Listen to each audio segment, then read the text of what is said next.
Well, I do have a special edition of the show, as I will be joined by sports agent and author Leigh Steinberg. You may know him. I'm sure you do. He's been the agent for Troy Aikman, Steve Young, Patrick Mahomes, more recently, author of many books and a 40-plus year career in the sports world, as we're going to talk about the Damar Hamlin situation. So I now will bring him on. Leigh, first off, thanks for joining me. Again, Leigh Steinberg, sports agent and author.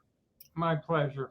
Absolutely. So, Leigh, first off, obviously, at least in my years of covering football and covering the NFL and college football, I hadn't seen anything like the Damar Hamlin situation in Monday Night Football, especially with an ambulance on the field and CPR being administered and having the announcement that it was administered. I did cover the Ryan Shazier game, obviously, where that was similar, and he, for a while, was going to maybe be a paraplegic. He's since kind of recuperated his life, but that ended his football career, and that was a very serious injury in the midst of a very rough game, also ironically in Cincinnati.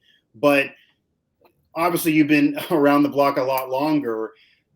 What were your initial reactions when you were seeing and hearing about what happened to Damar Hamlin, a 24-year-old, second year in the league, star safety for the Buffalo Bills, and he's actually a Pittsburgh product, Pittsburgh Central Catholic, Pitt, and even from the area of Pittsburgh, actually from McKeesport, seeing what happened to him, and then if there's anything you can compare it to outside of just the Ryan Shazier game, because that's what I point to most recently, but this was even different than that from what really I watched, from what I experienced, and even from what others have mentioned.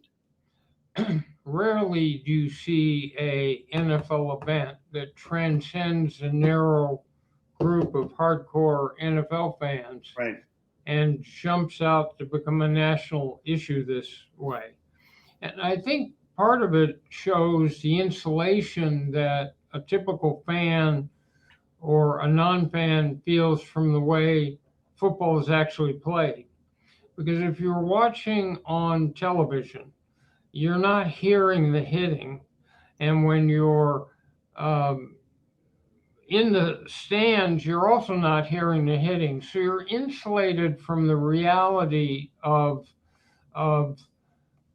carefully trained athletes who are bigger, stronger, faster, who hit each other like on a traffic accident on every play. Yeah. And so we're used to seeing players injured and carted off the field. What we're not used to seeing is that it might be a matter of life and death. And so what allowed this to rise to a different level was, first of all, it was Monday Night Football, which is watched by a bigger audience. Second of all, there was a delay that is totally unusual and not a lot of information, so it raised people's anxiety levels. And but again, those people who stand on the sideline and watch the game are aware of the monumental force that occurs. And the real issue is that I'm surprised it doesn't happen more often, that someone would suffer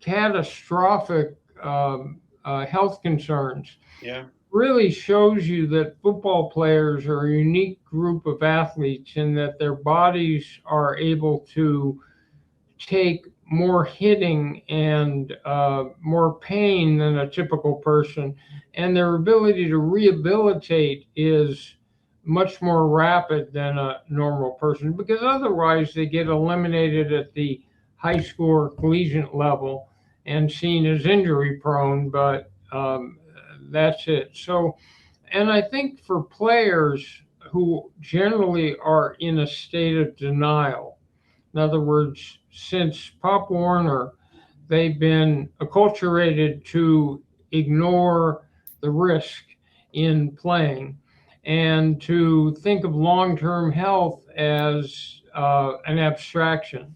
So where you and I would think long-term health is the most important issue and a much lower priority would be the ability to play this season, and then below that, the ability to play in this game.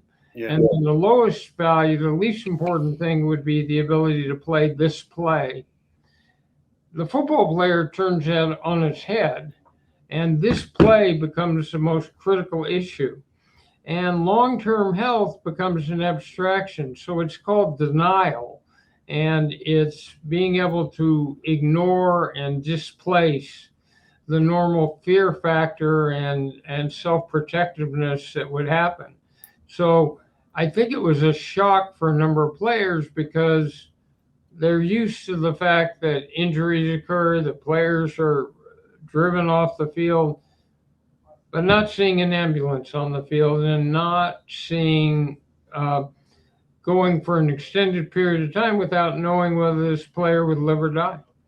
And you see CPR being administered, and then also the scene of seeing players openly crying, and more than just getting on one knee. It was more than just that, which you always see anytime any player goes down for any length of time. Everyone gets on one knee because you don't know what could happen, what the result could be. It is a car crash sport. It really, really is, as you mentioned. But the players openly weeping, then you have the delay of game. You never end up playing again.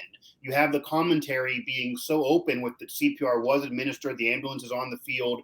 That's a different level of, I think, the audience being in the know. It's not the first time CPR has probably ever been done on a football field. I'm sure it has before, but we were told. We were in the know of what was going on. They never played again. They had this 5-minute break period in the rules, and then the coaches got together and basically said that wasn't enough time. They go back in the locker room. All of that is different than really any other experience we've seen in sports. And you mentioned, obviously, these hits and these situations have happened throughout the history of the NFL and other sports, but nothing really to this severity with this much of a break, and then having the game not played, not finishing that game, having it be postponed, etc. Talking with Leigh Steinberg here, a sports agent and author, about the Damar Hamlin situation. And you mentioned also being a supreme athlete. That also is part of him being able to fight this too. They have also mentioned that. The Bills have mentioned that. Medical team has mentioned that. That's a big aid in him in being able to fight this. But I've talked with a bunch of athletes. You have as well. I'm sure you had some of your clients. 2 of the 3 that I mentioned there, and Trey Aikman and Steve Young, Hall of Fame quarterbacks, but they didn't get to have the long career that Patrick Mahomes hopes to have. They had to retire earlier than they would have wanted because of concussions and other injuries. So you throw up a Google search for anybody who doesn't know, you're looking at an 11-year career. You wish it would have been longer, but they eventually had to have the come to Jesus meeting that maybe you even had with them that, hey, if you want to have a great life, you do have to stop. So I do want to also ask you about what you think right now. And obviously that's not a concern right now for Damar Hamlin because he's fighting for his life. But right now, based on this event, do you think right now this is going to lead to anything else in terms of a collective bargaining agreement? They just added another game and another week to the season to get this extra playoff team. It's more money for the players and more teams to get in. But they gained things like marijuana and other things and kind of gave up maybe their safety by playing more football. Is this going to lead to more collective bargaining agreements, this being brought up in those agreements, the players wanting to be more in control of player safety? And have you had any conversation with any former players? Troy Aikman would actually be one in particular because he was on the broadcast. Have you spoken to Troy about, hey, what are your thoughts on this? I haven't, but, Troy and I spent many, many years together. Right. I had a crisis of conscience back in the late 80s and early 90s because players kept getting hit in the head. And when we would go to doctors to ask how many are too many and what's the magic number to consider retirement, they had no answers. They didn't know then, right? We've learned so much more with Chris Nowinski, who I talked to, former WWE wrestler and Harvard football player. He'd done a lot with concussion research, and we've seen that creep up. It's not the Damar Hamlin situation, it's cardiac arrest, but we've seen that be brought up with what happened to Tua and others this year. Kenny Pickett, multiple concussions this season. He's still out there as they're fighting for the playoffs. There was a conversation weeks ago if they would shut him down. These players want to play, especially when they're in the race, but we do know a lot more about concussions than we knew back then. And you are seeing some athletes choose to walk away from the game in the middle of their career. Andrew Luck, middle of a career that probably won't get him in Canton someday, despite he definitely would have got there if he kept going. He just didn't want to keep on going. So I've seen more of those decisions than ever before. I felt, as I said, a crisis of conscience, and I thought I can't represent players unless I do something. And we started to hold concussion conferences back in the early 90s with neurologists and different people looking for a solution. And I've held 17 since, and I'm going to hold another one with neurologists, helmet manufacturers, turf manufacturers.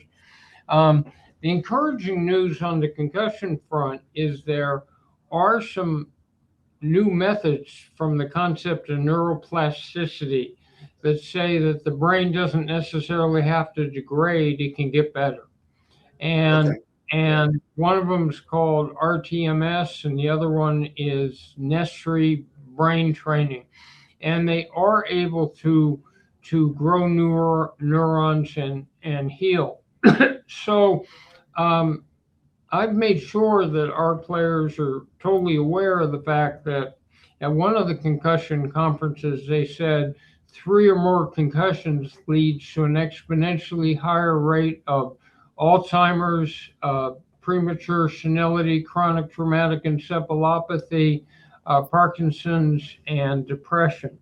So we talk this out. My best allies on any of these health issues tend to be the wives, girlfriends, or families. I would imagine, yeah, right. But the athlete themselves is in concussion. So I think they had a dramatic moment that might have broken denial for a number of players to see the potential gross consequences. But I think very soon they'll just go back to their typical denial and put it out of their mind in the same way that people know that they're going to die but don't think about it every microsecond. To be able to play that sport requires the ability to deny the risk and not see the worst consequence. I try to get players to see it, but they will look at you as if you don't understand how critical and vital it is to play this player this week. Right. And also it's their ultimate dream. And there are those who will bring up, and it's true, and the players have recognized this too, and this was brought up by Ryan Clark and others even after what happened to Damar Hamlin, that while these players are human, and sometimes we forget that when we're covering and watching them, they are human beings with families, etc. This is a real life guy. This isn't just a video game for entertainment. They also are entering their career and their life goal generally speaking, understanding the risks. Now, we know a lot more now than back then. So when you were starting your career, they may not have fully known what they were getting into, especially in terms of concussions. But we've seen situations like this even going back many, many years ago in terms of the heart and getting knocked out on plays and players laying on the ground for long periods of time. And it was seen as, got to toughen up and get back out there. And players, we've actually saw that a couple days ago in the NFL, even a day before what happened to Damar Hamlin with a player celebrating when Nick Foles was down. And that just seemed all kinds of crazy based on what we now know about what happened to Damar Hamlin. But it is a major risk, but there's also a major reward. I mean, I'm sure you've had many conversations with Trakeman, as you said. Obviously, his career had to cut shorter than he would have wanted. He dealt with many concussions. We don't even know how many he had. But if you would have told him 30 plus years ago, you're going to have 4 or 5 concussions, have a short career, but you're going to win 3 championships. You're going to go to the Hall of Fame. You're going to have a great broadcasting career. You're going to be renowned as one of the best QBs of all time. Same thing for Young and whoever else. I don't know if he would say, I don't want to do it. He probably would say, I'll still go ahead and have that career because that's what I wanted to achieve and had that success. Leigh Steinberg here, sports agent and author. And Leigh, what I do want to ask you about the Damar Hamlin incident, because we talked about, obviously it was a traumatic, tragic event and he's fighting for his life and you don't want to see that for anybody. And it's still different than what we've experienced, but there was a weirdness to how it was handled. You had the 5-minute delay, Coaches come out, players come out, the players don't move, they're still crying. The coaches then meet in the middle and say that's not going to be enough. They go in the locker room, no one knows what's going on.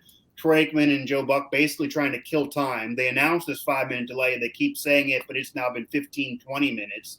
The analysts on ESPN are talking about this, just saying how horrible it is, but they even publicly say they don't have anything else to add, and it almost is like they're asking to get off the air. It was a weirdness to it, and they end up not playing the rest of that night, which obviously is the correct decision because it was more severe, and nobody even knew at that point whether life was sustained for Damar Hamlin. What are your thoughts on your many years of experiencing the NFL and knowing what players go through on how this situation was handled? Because the NFL has since come out and said they did not administer a 5-minute break. That is not what they did. Joe Buck said they did it. ESPN said they did it. I'm not accusing anyone of lying here, but the NFL is disputing what ESPN did, what Joe Buck and Troy Aikman did, and we'll get to the schedule here in a moment. But just how do you feel it was handled? Obviously, no one's expecting it when you go into the broadcast. No one's ready for that, really. The medical team, hopefully, and they luckily were, which is how we got to this situation of it not being worse. But there's kind of a funkiness to how it was handled, I guess, still. Well, it was unprecedented. Right? So the truth was there's not a guidebook or handbook that responded to that situation. And the longer they stayed on the air without more facts, the higher anxiety levels grew. So the point is, normally if you're watching some tragedy, there are continued updates with more facts and information. Yeah, they didn't have any, right? They said what they had to say right after the injury. They had nothing more to say. So just leaving a blank picture, then quickly it jumped out of the narrow football genre, and I turned to CNN and MSNBC and Fox, and they all were running it. So that in and of itself was unusual. I don't think we can be too critical of how it was handled. Does somebody have a better way to handle it? I guess the pushback, Leigh, would be, do you think it should have been called as being canceled for the night sooner? Because I'm not criticizing my colleagues in media. They were left on the hook. And I'm sure Joe Buck and Troy Aikman weren't just making things up. They were getting told things. They're trying to provide their opinions. They didn't want to be on the air as long as they were, I'm sure. But should it have been called sooner? And do you think the players and coaches forced the NFL's hand? Because the difference here, I guess, is, with the NFL versus we saw a player go down in a hockey game many years ago in the NHL. We've seen this in other sports, but the NBA and NHL have 82 games. They lose one, they don't have to worry about making it up, really. In the NFL, they still got to probably think about if they're making this up or not. All they right now have announced they're not going to play it the rest of this week. They've left the door open to play it later. It does have playoff implications, so they probably are going to fit it in. They did have to do that with games during the COVID year. And they just have so little wiggle room to tweak the schedule. But it felt like the coaches and players, by basically saying 5 minutes not enough, they go in the locker room and basically saying we're not going to go back out there tonight without an update, force the NFL's hand. Should they have called it sooner? Do you think the players and coaches forced their hand, or did they need to wait for the facts? Maybe is why we had to wait as long as we did. I think you need to wait for the facts and have an understanding. I'm not critical of the NFL. This was unprecedented. Yeah. It was happening in real time, and they canceled the game, which is something that outside of crazy weather and fires, they never do. So they came to the ultimate right conclusion. Now, as to playing the game, teams go the whole season fighting for home field advantage. And so many different decisions are made. Look, if it wasn't for home field advantage, then you probably don't have Josh Allen playing for the Bills, and you probably don't have Joe Burrow playing. They're probably resting the players for the playoffs and not risking injury to them, so that the critical nature of this game. And look, they play pro football on Saturday, Sunday, Monday, Thursday. It doesn't have to be played on a weekend. I covered the Steelers-Ravens game, if you remember, in 2020 on a Wednesday, because it was postponed 3 times because COVID crept up in the Ravens locker room. Different things occurred with the pandemic, and they ended up having to play it in the afternoon of Wednesday, so they could dump it there somewhere. But it is a game that matters. Yeah, I mean, obviously this would be a horrible event no matter who it happened to, whether it's Damar Hamlin or a player that no one had heard of who's not a star and just got in for one play, or if it happened in a game that mattered in the season or teams were eliminated already. But this was a premier game with 2 franchise QBs, 2 contending teams fighting for home field, and even other teams had implications for the postseason off of this game, Steelers being one of them. So, this game did matter, unfortunately. Without being a mind reader and not minimize in the slightest the life and death critical nature of this, if that player came out of his coma or whatever induced state he's in and was asked whether or not the team should play the game, do you have any doubt what his answer would be? 100%. Yeah, he obviously would want his team to play.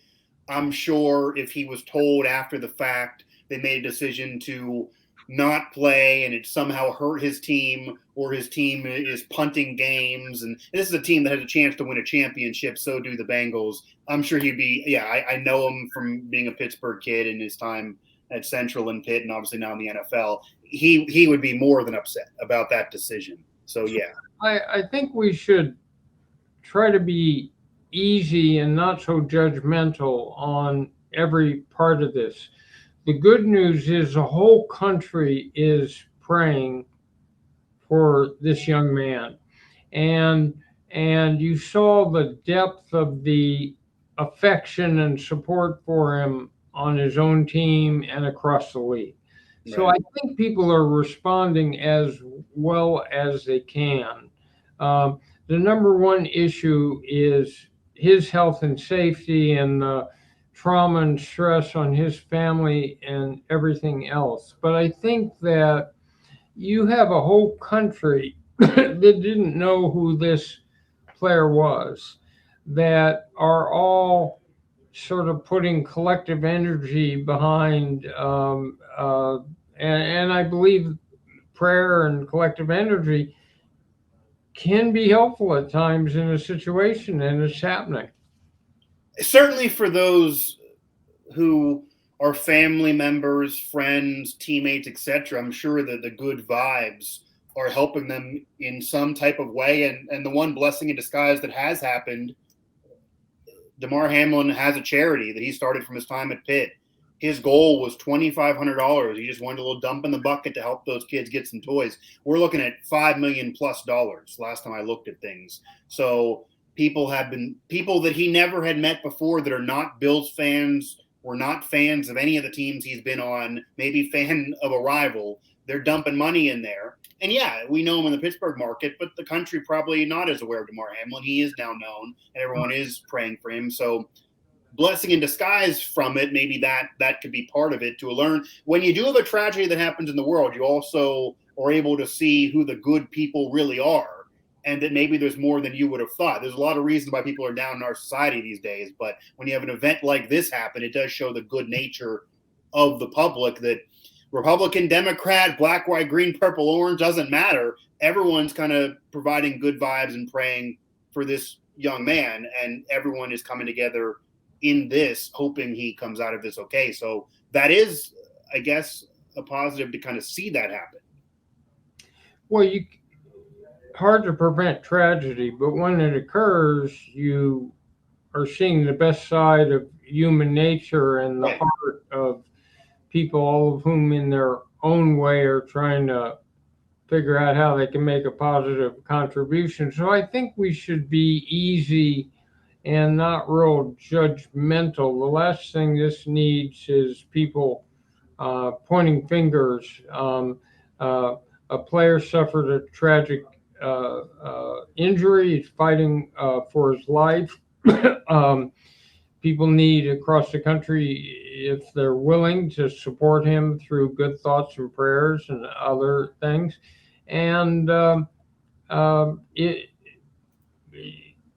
in a totally tragic situation, it's having as happy an ending if he gets well as possible. Yeah, and from what we hear right now, and of course the information's kind of being slowly dripped. They don't want anything, obviously, that's not the truth. So we do know somebody who's in his camp, as well as what the Bills have put out there, that is on a ventilator, moved from 100% to 50%, which is an improvement, but still fighting for his life, to say the least. And obviously, thoughts and prayers are in his direction. Just lastly, Leigh, we talked a lot about the schedule here. Obviously, what happened to this Bills-Bengals game has been the focus for some, and it does implicate the season. It's not as important as his life, obviously, and it wasn't important that night. They did do the right thing by canceling it and postponing it. I couldn't imagine them playing the next day either. But that game's not happening. But as we speak, the games this coming weekend are going to occur outside of that game that when or maybe will be made up. But it could even involve, obviously, those teams, just not against each other. What are your thoughts on... There are some that bring up the point that because this was an incident that was so tragic and so shocking and more than what we've ever seen before, even in your 40 years, more than what you've kind of seen before, that it affects more than the players on those teams. So the whole league should take a week off. You do have a break between conference championships and the Super Bowl. If you did take a week off here, you could just start up again a week later next week and then just not take the break off before the Super Bowl is played. Or you can't really move the Super Bowl, obviously, but you do have that week off. Do you take a break, cut that week off just for the mental state of the entire league? There are some players kind of leaning in the direction that they don't want to play their game, even if it's not against the Bills or Bengals right now.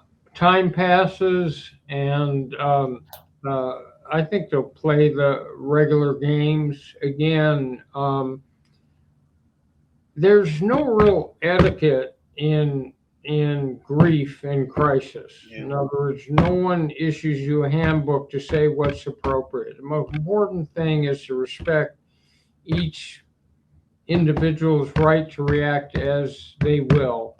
But I think pro football will be played this weekend. I think it'll go on, and we just hope that the player gets well as fast as possible.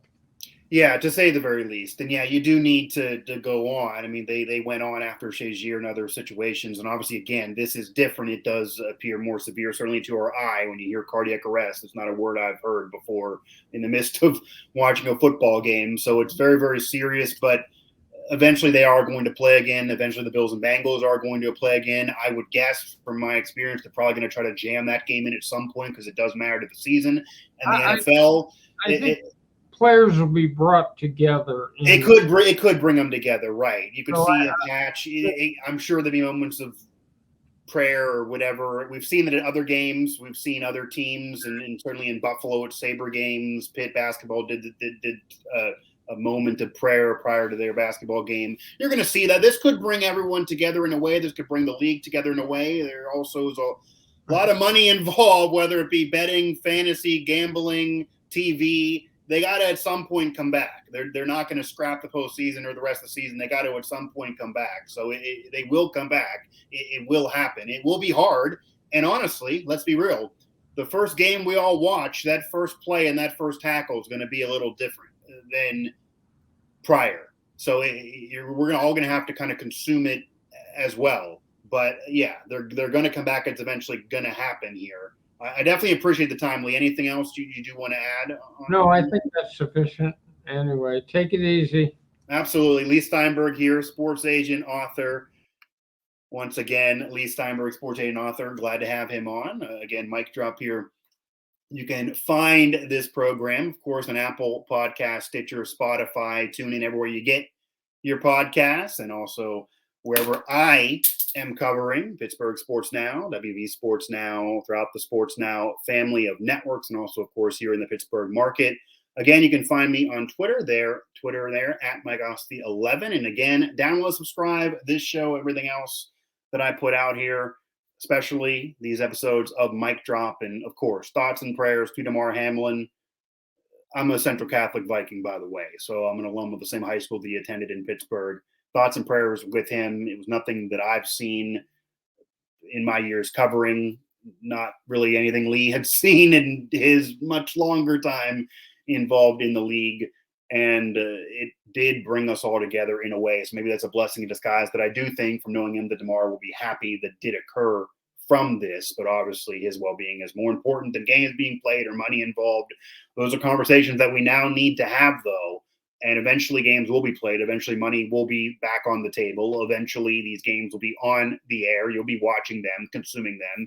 Joe Buck and Trakeman will be calling another game. They'll be on TV. These teams will be playing football again. And I'm sure that first tackle will be kind of jarring and it'll be hit differently for some than it's been. But it will go on. It will happen. And that's how Damar would want it. Leigh was perfect in that.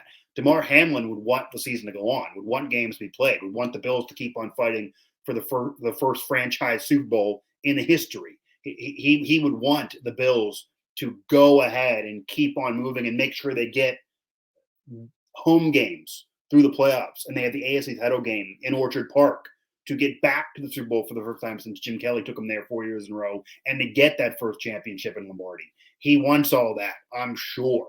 So, again, thoughts and prayers to Damar Hamlin, more important than anything else.